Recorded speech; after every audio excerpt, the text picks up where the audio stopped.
ಅಮ್ಮ ನಿಜ ಹೇಳಮ್ಮ, ನೀನು ನಮ್ಮ ಹತ್ರ ಏನೂ ಮುಚ್ಚಿಡ್ತಿಲ್ಲ ಅಲ್ವಾ? ಅಮ್ಮೋ,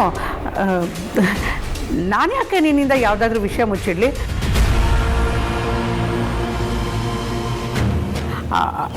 ಅಂತ ಅನಿವಾರ್ಯ ಏನಿದೆ ಅಥವಾ ಆ ಥರದ್ದು ವಿಷಯ ಏನಿದೆ?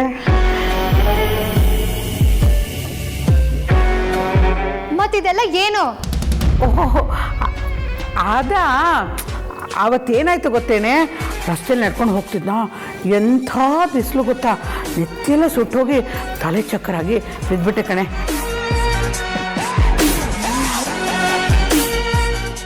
ಅಷ್ಟರಲ್ಲಿ ಇವ್ರು ಬಂದು ನನ್ನನ್ನು ಅವ್ರ ಮನೆಗೆ ಕರ್ಕೊಂಡು ಹೋಗಿ ಸಮಾಧಾನ ಮಾಡಿ ಜ್ಯೂಸ್ ಕೊಟ್ಟರು ಕಣೆ.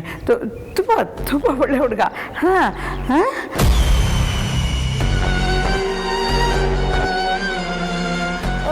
ಹೌದು ನಿಜ. ಮೊನ್ನೆ ಅಮ್ಮನ ಕರ್ಕೊಂಬಂದ್ಬಿಟ್ಟಿದ್ದು ಇವರೇ. ಅಮ್ಮ, ಆದರೆ ನೀನು ತಲೆ ತಿರುಗಿ ಬಿದ್ದಿದ್ದು ಮೊನ್ನೆನೇನಾ? ಹಾಂ ಹಾಂ ಹಾಂ, ಆಯಿತು, ಅಮ್ಮಂಗೆ ಸಹಾಯ ಮಾಡಿದ್ದಕ್ಕೆ ಥ್ಯಾಂಕ್ಸ್. ಆದರೆ ಅದನ್ನೇ ನೆಪ ಮಾಡಿಕೊಂಡು ಮತ್ತೆ ಮತ್ತೆ ಮನೆವರೆಗೂ ಬರೋ ಅವಶ್ಯಕತೆ ಏನೂ ಇಲ್ಲ. ನೀನು ಏನು ಅಂತ ಇಲ್ಲಿರೋರ್ಗಿಂತ ಹೆಚ್ಚಾಗಿ ನನಗೆ ಚೆನ್ನಾಗಿ ಗೊತ್ತು. ನಮ್ಮ ಅಮ್ಮಂಗೆ ಸಹಾಯ ಮಾಡಿದ್ಯಾ ಅಂತ ಮರ್ಯಾದೆಯಿಂದ ಹೇಳ್ತಿದ್ದೀನಿ. ಇನ್ನು ಒಂದೇ ಒಂದು ನಿಮಿಷನೂ ನನ್ನ ಕಣ್ಣು ಮುಂದೆ ಕಾಣಿಸ್ಕೋಬಾರ್ದು. ಹೊಟ್ಟೋಗು.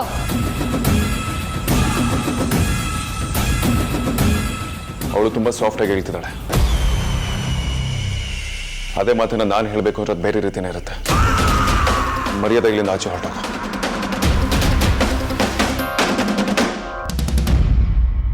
ಇಲ್ಲ ನಿನ್ನ ಬೇರೆ ರೀತಿಯೇ ಇಲ್ಲಿಂದ ಆಚೆ ಹಾಕ್ಬೇಕಾಗುತ್ತೆ. ನಿಮ್ಮ ಮನೆ ನೆಮ್ಮದಿನ ಡಿಸ್ಟರ್ಬ್ ಮಾಡಬೇಕು ಅಂತ ನಾನು ಬರಲಿಲ್ಲ. ಆ ಉದ್ದೇಶ ನನಗಿಲ್ಲ.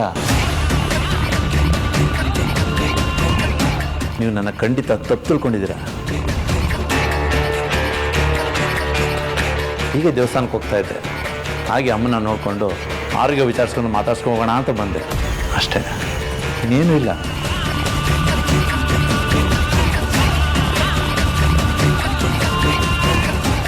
ನಿಮಗೆಲ್ಲ ಇದರಿಂದ ತೊಂದರೆ ಆಗಿದೆ ಅಂದರೆ ದಯವಿಟ್ಟು ನನ್ನ ಕ್ಷಮಿಸ್ಬಿಡಿ. ಮಾತು ಸಾಕು, ಮರ್ಯಾದೆಗಳಿಂದ ಆಚೆ ಹೋಗು.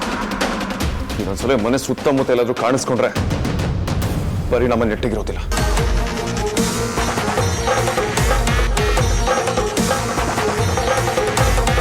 Get the bloody hell out! Get the bloody hell out! ಮಾ, ಬರ್ತೀನಿ.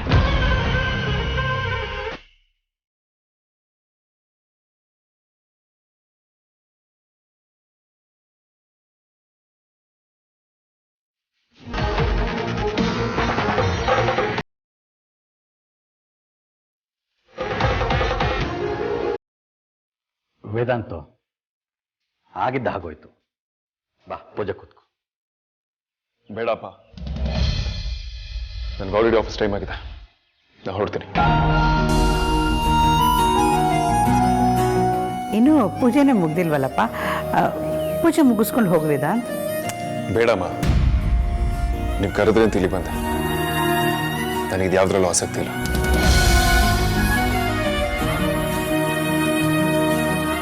ನಿಮ್ಮ ಭಾವನೆಗಳಿಗೆ ಅಡ್ಡಿಯಾಗಬಾರ್ದು ಅನ್ನೋ ಅಷ್ಟೇ ನನ್ನ ಉದ್ದೇಶ. ನನಗೆ ಯಾವ ಪೂಜೆಲೂ ನಂಬಿಕೆ ಇಲ್ಲ. ಅಮೂಲ್ಯ, ನನ್ನ ತಕ್ಷಣ ಹೊರಡಬೇಕು. ನನ್ನ ಕೋಪ ನೆತ್ತಿಗೇರ್ತಿದೆ.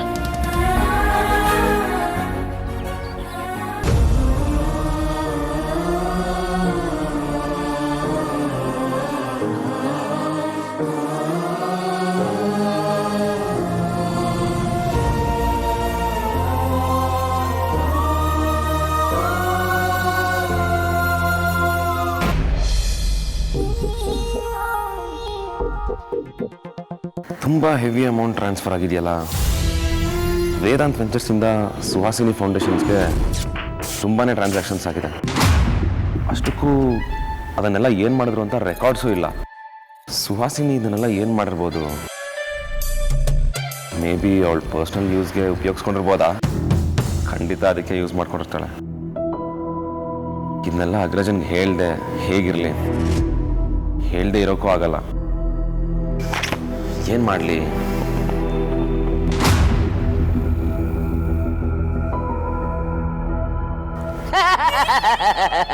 ಏನಾದರೂ ಬೇಕಿತ್ತ ಚೋಟ ಬಾಸ್? ರೀ ಕಾಂತ, ಒಳ್ಳೆ ಟೈಮ್ಗೆ ಬಂದ್ರಿ. ಅಗ್ರಜನ್ ಕ್ಯಾಬಿನ್ಗೆ ಹೋಗಿ ಮಂತ್ಲಿ ಟ್ರಾನ್ಸಾಕ್ಷನ್ ರಿಪೋರ್ಟ್ ಫೈಲ್ನ ಎತ್ಕೊಂಬನ್ನಿ.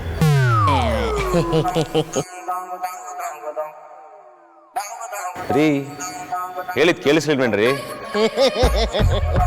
ರೀ ಖರಾಬ್ ಕಾಂತ, ಏನಾಯ್ತ್ರಿ ನಿಮ್ಗೆ?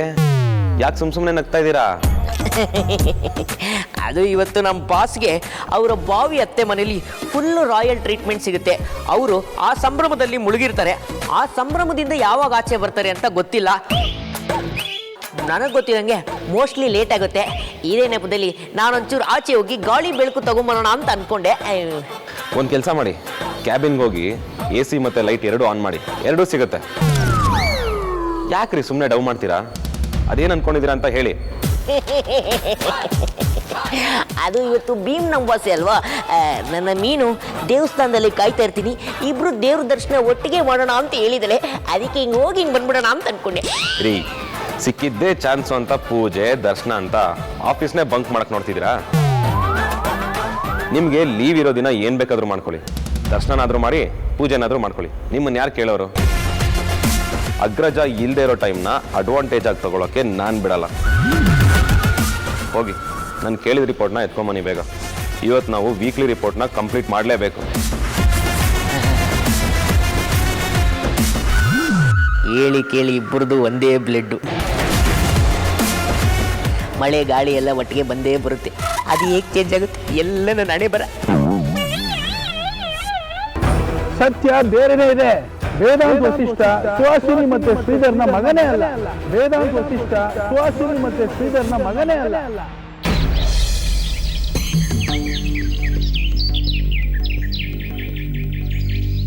ಅಮ್ಮ, ಆಗಿದಾಗ ಹೋಯ್ತು. ಪೂಜೆ ಮಾಡೋಣವಾ? ತಟ್ಟೆಯಲ್ಲಿಡಮ್ಮ.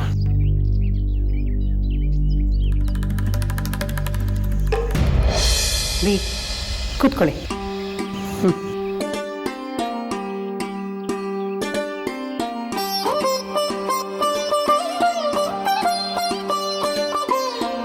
ತಟ್ಟೆಲಿ ಕಾಲಿಡಿ.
ಅಜ್ಜಿ, ತರಕಾರಿ ತರೋದಕ್ಕೆ ಸರೋಜನ್ ಕಳಿಸಿದ್ದೀನಿ.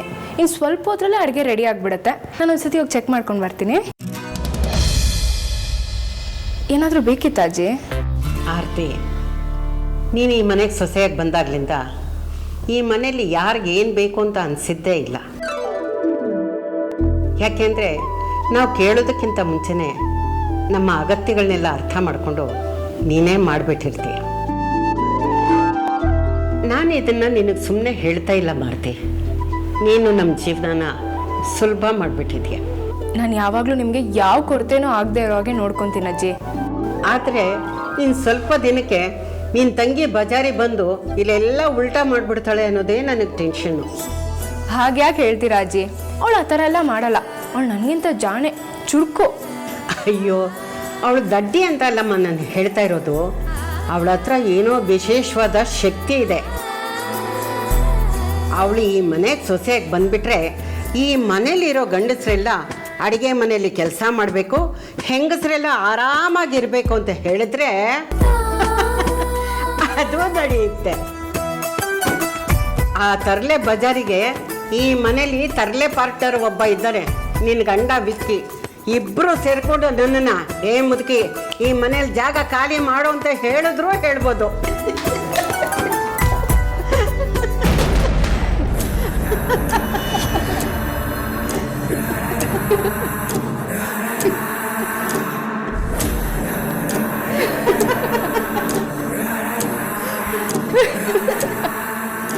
ಅದು ನಿಜಾನೇ ಬಿಡಿ ಅಜ್ಜಿ. ಅಮ್ಮು ವಿಕ್ಕಿ ಇಬ್ರು ಕಿತಾಪತಿ ಮಾಡೋದ್ರಲ್ಲಿ ಒಳ್ಳೆ ಜೋಡಿ. ಇಬ್ರು ಶುದ್ಧ ತರಲೆಗಳು. ಆದರೂ ಅವಳು ಎಷ್ಟೇ ಪಜಾರಿ ಆಗಿರ್ಬೋದು, ರೌಡಿ ಆಗಿರ್ಬೋದು, ನನಗೆ ಅವಳು ತಂಗಿನೇ. ಒಂದು ವೇಳೆ ಅಮ್ಮ ಹೇಳಿರೋ ಮಾತನ್ನ ಅವಳು ಮೀರಿದ್ರು ಮೀರ್ಬೋದು, ಆದರೆ ಈ ಅಕ್ಕನ ಮಾತನ್ನ ಯಾವತ್ತೂ ಮೀರಲ್ಲ. ನಿನ್ನ ತಂಗಿ ಅಮೂಲ್ಯ ವೇದಾಂತ್ ವಸಿಷ್ಠ ಆಗಿ ಈ ಮನೆ ಕಾಲಿಡ್ತಾ ಇದ್ದಾಳೆ. ಅವಳಿಗೆ ಸ್ವಲ್ಪ ಕೊಬ್ಬು ಜಾಸ್ತಿನೇ ಇರುತ್ತೆ. ಆದರೂ ಈ ಆರ್ತಿ ವಿಕ್ರಾಂತ್ ವಶಿಷ್ಠ ಮುಂದೆ ಅವಳು ಚಾಪಾಗಿರ್ತಾಳೆ.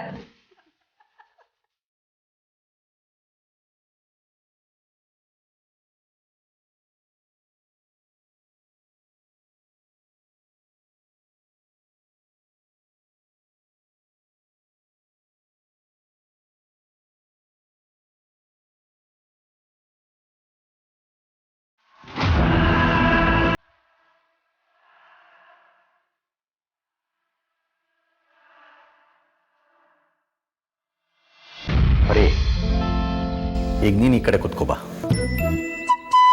ಯಾಕ್ರಿ? ಈಗ ನೀನು ಭೀಮನ ಅಮಾವಾಸ್ಯೆ ದಿವಸ ನನಗೆ ಪಾದ ಪೂಜೆ ಮಾಡಿದೆಯಲ್ಲ, ಅದಕ್ಕೆ ಹೇಳ್ತಾ ಇದ್ದೀನಿ. ಏನ್ರಿ ಹೀಗೆ ಕೇಳ್ತಾ ಇದ್ದೀರ ನೀವು? ನಿಮ್ಮ ಆಯುಷ್ ಗಟ್ಟಿಯಾಗಿರಲಿ, ನೀವುಗಳು 100 ಕಾಲ ಆರೋಗ್ಯವಾಗಿ ಸುರಕ್ಷಿತವಾಗಿರಲಿ ಅಂತ ಈ ಎಲ್ಲ ಹೆಣ್ಮಕ್ಳು ತಮ್ಮ ಗಂಡನಿಗೋಸ್ಕರ ಪೂಜೆ ಮಾಡೋದಿದು. ನೀನು ನನ್ನ ಆಯುಷ್ಯ ಗಟ್ಟಿಯಾಗಿರಲಿ, ನನಗೆ ಒಳ್ಳೆಯದಾಗಲಿ, ನನ್ನ ಆರೋಗ್ಯ ಚೆನ್ನಾಗಿರಲಿ ಅಂತ ನನ್ನ ಪಾದ ಪೂಜೆ ಮಾಡಿದ್ಯಾ. ಆದರೆ ಬರೀ ನಾನೊಬ್ಬನೇ ಚೆನ್ನಾಗಿದ್ರೆ ಅಷ್ಟೇ ಸಾಲಲ್ಲ ಪ್ರೀ. ನೀನು ಆರೋಗ್ಯವಾಗಿರಬೇಕು, ನೀನು ಚೆನ್ನಾಗಿರಬೇಕು. ನಮ್ಮ ಕುಟುಂಬ ಚೆನ್ನಾಗಿರಬೇಕು ಅಂದರೆ ನೀನು ಚೆನ್ನಾಗಿರೋದು ಅಷ್ಟೇ ಮುಖ್ಯ ಆಗುತ್ತೆ. ಬಂಡಿ ಮುಂದೆ ಸಾಗೋದಕ್ಕೆ ಎರಡೆತ್ತು ಸರಿಯಾಗಿರ್ಬೇಕಲ್ವಾ? ಅದಕ್ಕೆ ಈ ವರ್ಷದಿಂದ ನಾನು ನಿನ್ನ ಜೊತೆ ಪೂಜೆ ಮಾಡಬೇಕು ಅಂತ ಇದ್ದೀನಿ.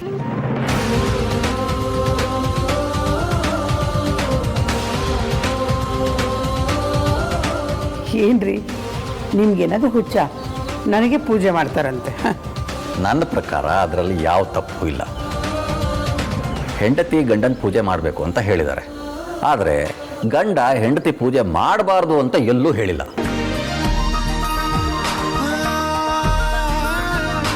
ನಮ್ಮ ಎಲ್ಲ ಅಗತ್ಯಗಳನ್ನು ನೋಡ್ಕೊಳ್ಳೋ ನೀನು ನಮ್ಮ ಪಾಲಿನ ದೊಡ್ಡ ಶಕ್ತಿ.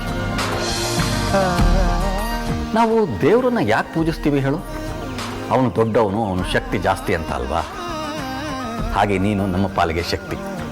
ಹಾಗಾಗಿ ನಿನಗೂ ಪೂಜೆ ಮಾಡ್ತೀವಿ.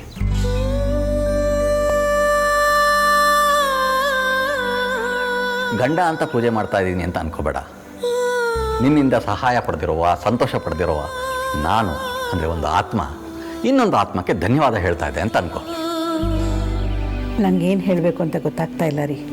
ನೀನೇನು ಹೇಳೋದು ಬೇಡ, ಮೊದಲು ನೀನು ಎದ್ದು ಈ ಕಡೆಗೆ ಬಾ. Good morning boss. ಈ ಫೈಲ್ಗೆ ನಿಮ್ದೊಂದು ಸಿಗ್ನೇಚರ್ ಬೇಕಿತ್ತು.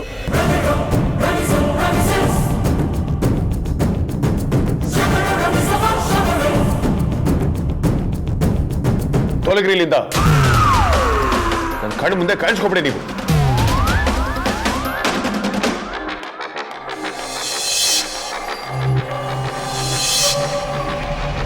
ನಿಮ್ಮ ಮನೆ ನೆಮ್ಮದಿಯನ್ನು ಡಿಸ್ಟರ್ಬ್ ಮಾಡಬೇಕು ಅಂತ ನಾನು ಬರಲಿಲ್ಲ. ಆ ಉದ್ದೇಶ ನನಗಿಲ್ಲ. ನೀವು ನನ್ನ ಖಂಡಿತ ತಪ್ಪು ತಿಳ್ಕೊಂಡಿದ್ದೀರ. ಹೀಗೆ ದೇವಸ್ಥಾನಕ್ಕೆ ಹೋಗ್ತಾ ಇದ್ದೆ, ಹಾಗೆ ಅಮ್ಮನ ನೋಡಿಕೊಂಡು ಆರೋಗ್ಯ ವಿಚಾರಿಸ್ಕೊಂಡು ಮಾತಾಡ್ಸ್ಕೋಗೋಣ ಅಂತ ಬಂದೆ, ಅಷ್ಟೇ.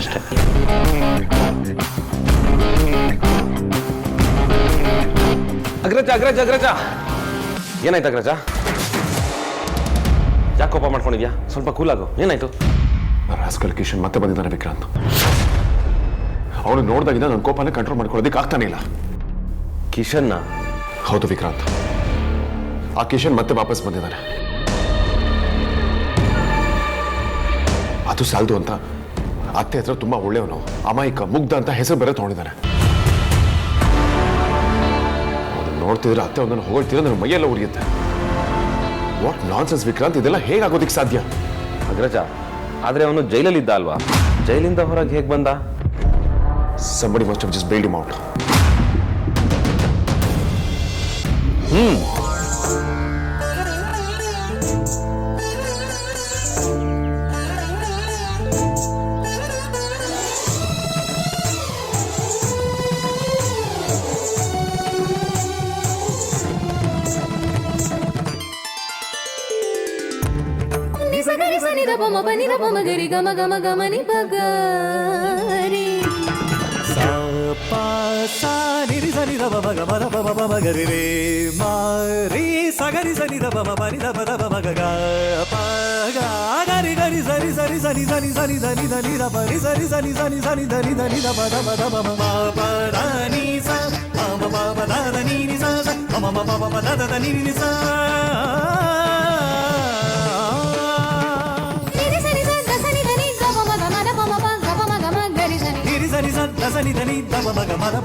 ಅಗ್ರಜ, ನಾನು ಮಾತ್ರ ಅವನ್ನ ಸುಮ್ಮನೆ ಬಿಡಲ್ಲ. ಅವನು ಜೈಲಿಂದ ಹೊರಗಡೆ ಬಂದಿದ್ದಾನೆ ಅಂದರೆ ಏನೋ ಸ್ಕೆಚ್ ಹಾಕೊಂಡೇ ಬಂದಿರ್ತಾನೆ. ನಾವು ಮಾತ್ರ ಅವನ್ನ ಸುಮ್ಮನೆ ಬಿಡಬಾರ್ದು. ಹೌದು ವಿಕ್ರಾಂತ್, ಅವನು ನಮ್ಮ ಅಮೂಲ್ಯ ಎಷ್ಟು ಟಾರ್ಚರ್ ಕೊಟ್ಟಿದ್ದಾನೆ ನೆನಪಿದೆ ಅಲ್ವಾ? ಸಮಾಧಾನ ಮಾಡ್ಕೋ ಅಗ್ರಜ. ಈ ಥರ ಸಿಚುವೇಶನ್ಗಳಲ್ಲೇ ನಾವಿಬ್ರು ಜೊತೆಗೆ ನಿಲ್ಲಬೇಕು. ಲಾಸ್ಟ್ ಟೈಮ್ ಅವನಿಗೆ ಹಾಗೆ ಹೊಡೆದು ಕಳಿಸಿದ್ವಿ. ಅವ್ನು ಯಾವ ಆ್ಯಂಗಲ್ನಲ್ಲೂ ನಮ್ಮ ಸಮ ಅಲ್ಲ. ಅವನೆಲ್ಲ ಅವ್ನ ಲೆಕ್ಕನ. ಅದೇನೇ ಬರಲಿ, ನಾನು ನಿನ್ನ ಜೊತೆ ನಿಲ್ತೀನಿ. ಯಾವುದೇ ಸಿಚುವೇಶನ್ ಬಂದರೂ ಇಬ್ಬರು ಒಟ್ಟಿಗೆ ಫೇಸ್ ಮಾಡೋಣ.